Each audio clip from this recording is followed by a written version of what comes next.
Hello, my name is Matthew Hirsch of the Highland Park Public Information Committee, and welcome to the latest edition of the Highland Park Update.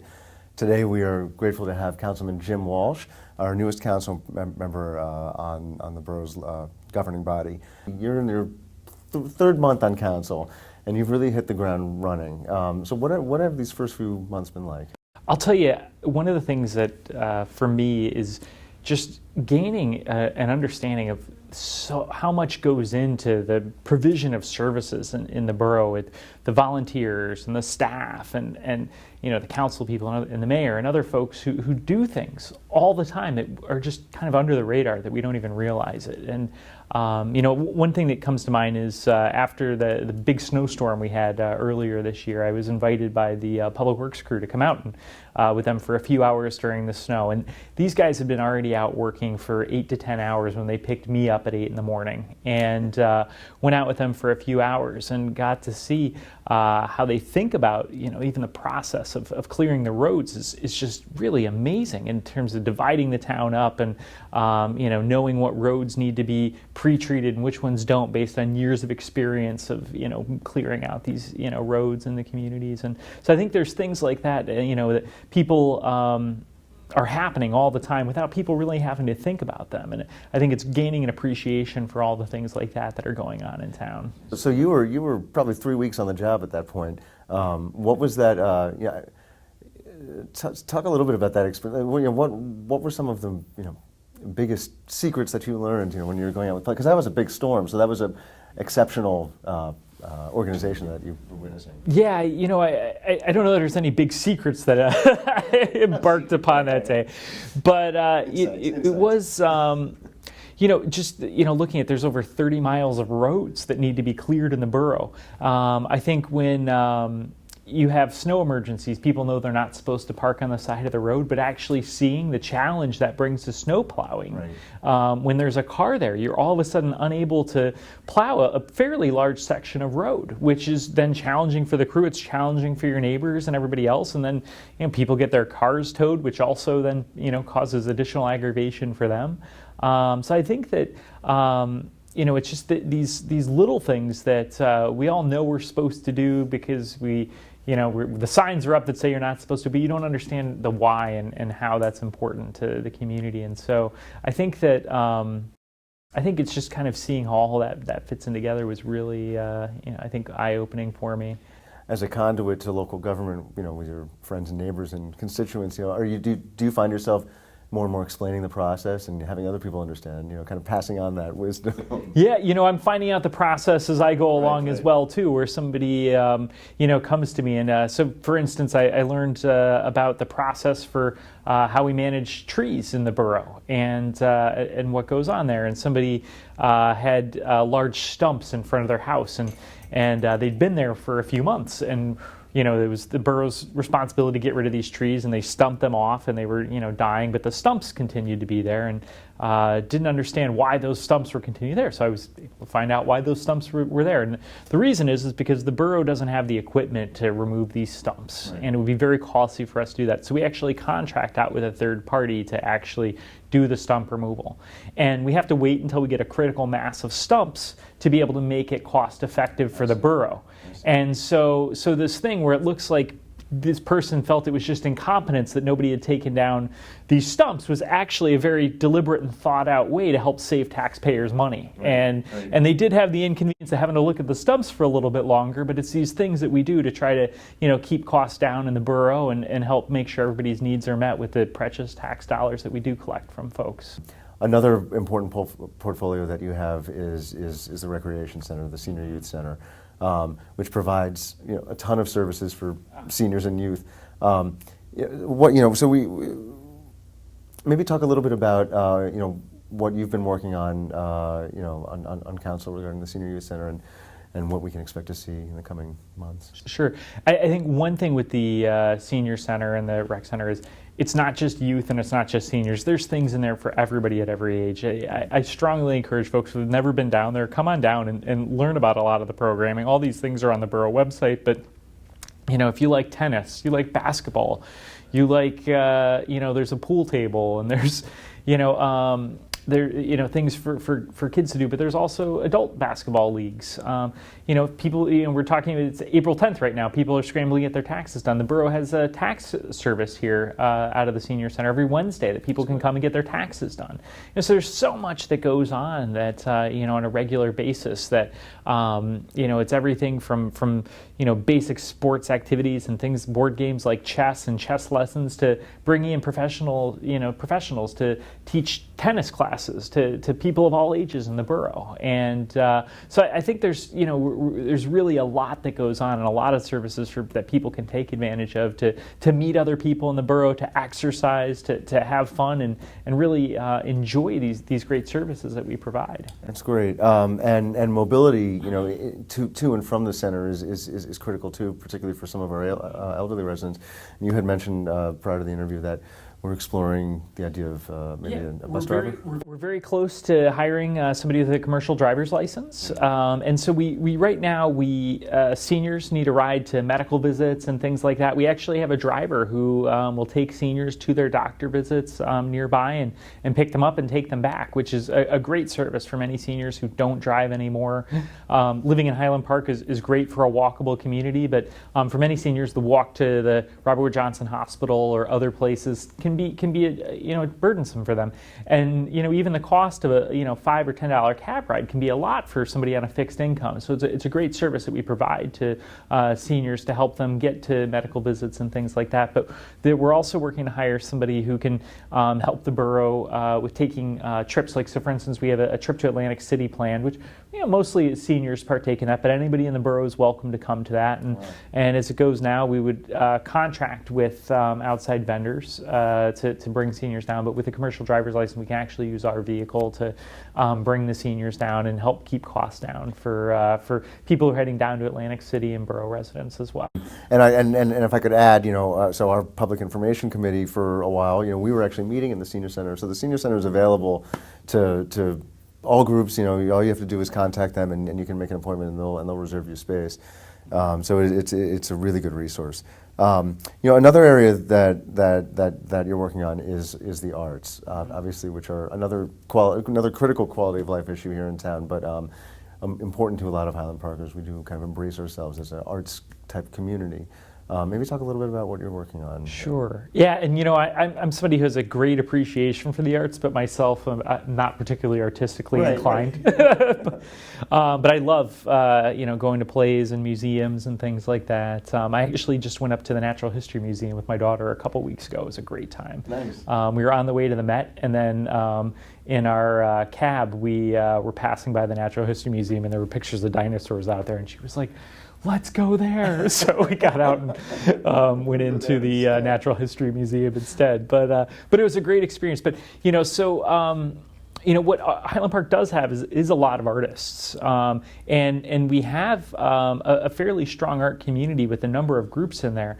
But one of the things that artists said and brought up that we lack a hub, a place for meeting space for artists. I was meeting with an artist group, the Highland Park Artists Collective, and they were basically kind of cobbled around a few tables for their meeting at a local coffee shop. And so, in this discussions and with the artists and things, there's this idea to create an art center in Highland Park that would actually provide space for artists to potentially do a litany of different activities, including space for potentially doing plays and performance art, hanging art. We could bring in speakers to talk about things, provide meeting space for artists. Studio space is a tremendous need for a lot of artists and resources. And so, so we're working with the Art Commission to, right now work to connect the broader art community together to the Art Commission and create a commission that can help serve the needs of the artists and figure out what exactly do we need in an art center and what would serve the needs of the artists here in town, but also looking at what are those of us who consume art, who aren't artists ourselves, what are our needs to do these things? What are the sorts of things that we would like to see here in town in the community? We just recently had a project brought to us by the planning board where one of the auto mechanic shops in town wants to do a mural, and so we're going to work with the shop to hopefully put together a contest to design the mural for the auto body shop. Wow. There in town. And so this is a very new the committee's been there for a while, but it hasn't really been functioning. So we've thus far we had one meeting for the Art Commission. We actually have another meeting coming up this week. We'll have them on a monthly basis, and so really what we're doing right now is working to do that outreach into the art community, speak with some of the groups and organizations who are already bringing art together in the community, get them invested in the Art Commission, and seeing this as a central place that can help ensure the borough's working to meet the needs of artists in the community. What and I know you just got finished very eloquently saying that this commission is going to be assembled to explore what direction is going to go in. Were there any prevailing goals that were identified in the first meeting about really how you wanted to function? Like when we think about Highland Park and particularly public art, you think of the murals, you think of Arts in the Park, and other public displays. But are there was anything else identified at that initial meeting? So what we really talked about is that in order to have the Art Commission really function well, we can't be, I can't be the one generating these ideas. What we need to do is to get the investment from the art community, and that's why myself and John Horowitz, the current chair of the Art Commission, have actually have went out and met with some of these art groups over the last month to work to get them engaged in the Art Commission, let them know we're starting this entity up, so that we can get their feedback.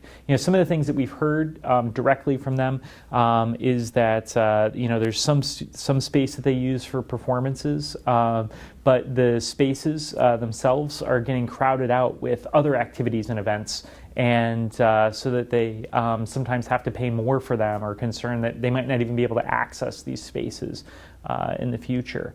And there's also seemingly a strong need for studio space for people to use.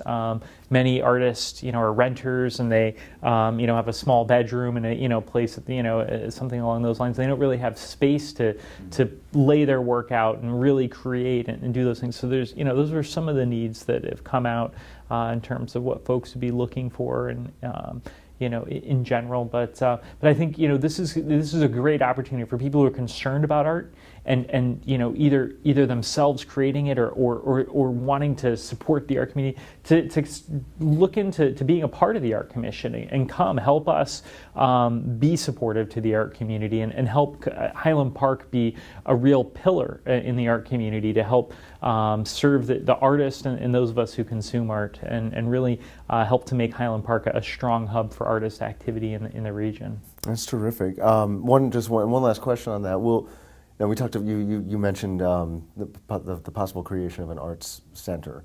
Obviously, there's a county fund devoted specifically to that, which is a wonderful thing. And fortunately, it was overwhelmingly approved in 2014, and that's already manifested itself in approvals for art center funding in, I think, Carteret, Woodbridge, and New Brunswick. And as other towns, apply for these funds, you're going to see more of that in town by town, which is really exciting.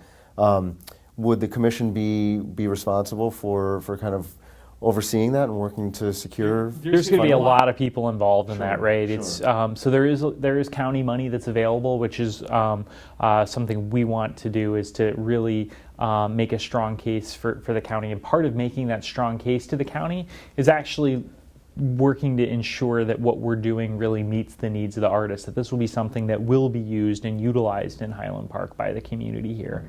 And so we're, but there's also other folks, right? The planning board has to be involved in this. There's, we have to put it somewhere, right? It needs to go somewhere. We need to, work with developers and planners and other folks to actually get these buildings solidified. So there's going to be a lot of folks that are involved in the actual art center if we are able to make it happen here in Highland Would Park. you expect to see, ideally, and I don't mean to get into abstractions, but would you expect to see community type programming too, beyond just the artists, but for kids or for folks who are just interested in art like you and me who may not be very good at it. But I think those are certainly things. One of the things that we talked about doing, we're going to be discussing this at our next meeting, is that there are some art classes that go on right now. There's churches that provide some art classes for folks, and that we could actually expand upon those sorts of opportunities and create a center where these activities could take place and be conducted. And so I think that we can actually be that center of community education. I could see something where authors go on book tours, right? That's a form of art. We could have some really great and prominent authors on a book tour come in and give a talk about their book and what they're doing, right? There's an amazing a visual arts school at Rutgers, where we could potentially partner with the visual arts school there to show films or other things that they're doing, right? To bring the community in and do that. I could see opportunities for some of the students here who are in the art school to use this space to potentially, build out their art projects or, and do those things. I think there's tremendous opportunities for collaboration with Rutgers, with the county, with a tremendous number of different places that could come together and really help to make sure that this is something that everybody has a piece in and really appreciates and makes them proud to be part of Highland Park. it's really exciting, and I'm sure a lot of people are excited too. So we stay tuned, and we'll look forward to that. I just wanted to focus a little bit about Jim Walsh, and you've been in the Highland Park, New Brunswick area for a long time, what compelled you? What drew you to local government, and maybe just talk about how you got here and really what you hope to achieve in your first term. So it's a big question. What are you gonna? What's your first 100 days? Yeah.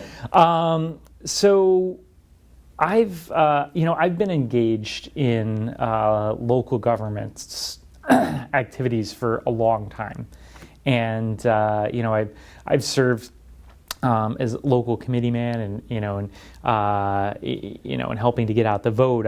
I've served in the New Brunswick Community Food Alliance and the Environmental Commission here in Highland Park, and I've been through my professional work have been working on public policy campaigns and at the municipal, state, and federal level for about the last 17 years, and in a variety of areas. And so I really appreciate the opportunity that I have now to kind of be on the other side of the dais, where I have the opportunity to get feedback from the residents and the public and others to help move forward and with the provision of services and policies that really put the health and well-being and happiness of residents first and foremost. And so to me it's a great opportunity where I've been working with mayors and council people to enact policies,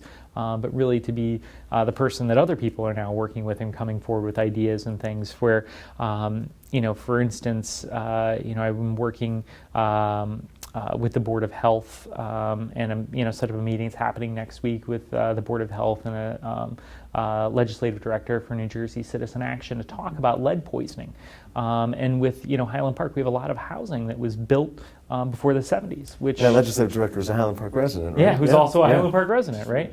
And so it's an opportunity to talk about what Highland Park can do to ensure that we aren't having children poisoned by lead, that we're identifying lead hazards before kids get sick. And so, the county health department said there hasn't been any instances of lead poisoning in the last few years in Highland Park, which is great. Mm-hmm. But we want to make sure that the borough's doing everything they can to make sure that doesn't become a problem, or that maybe that kids who are poisoned but maybe aren't being identified are being identified so they can get the help and support that they need. That's great. That's great.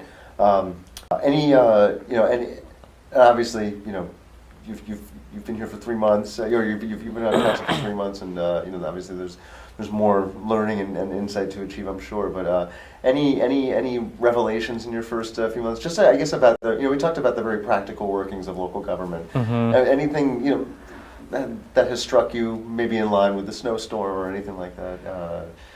just you know, as you're sitting there and saying, aha, that's how it works. That's how it works. I feel like I have those those sorts of aha moments all the time. Sure, I'm sure. You know, and I will probably continue to have them. It's a really been an experience for me where I actually have the areas that I work with rec and the senior center where most of my work happens. We have amazing staff in the borough who actually can run all of this programming and do all these things, and they have really active committees that do this. And so you know, it's amazing to me. I think really the amazing staff and volunteers that really come together in the borough to do all of these things, and you never realize it, you never think about it, right? I think that you know, there's so many things that happen on a daily basis, we never consider what goes into them. I think everybody can, you know, relate to tap water, where they every day turn on their water and get a glass of cold water out of the tap and drink it, and aren't worried about getting cholera or you know, other serious problems, right? But don't take a second to think about what it actually took to get that water to their tap, and the significant investment in the pipes and the water treatment facilities and all these things that go into that. And everything the borough does has that same level of support and expertise and involvement that's there. And so I think it's really easy for us to take for granted that those things are happening, and, Sure. and the great staff and volunteers are really helping to make it happen here in Highland Park. That's terrific. So hopefully viewers watching this will look at the little things and understand that it's part of the big picture of local government. And Councilman Walsh, thank you so much for sharing some of that with us. And you know, we look forward to getting an update in the next few months and hearing about some of the My amazing pleasure. things that you're working Yeah, thanks so much for your time, and I appreciate it. No, we really appreciate it. And that concludes this edition of the Highland Park Update. Many thanks to Gary Leslie of Highland Park Television for facilitating the program. Thanks again to Councilman Jim Walsh. Stay tuned for our next program, and have a great day. Thank you.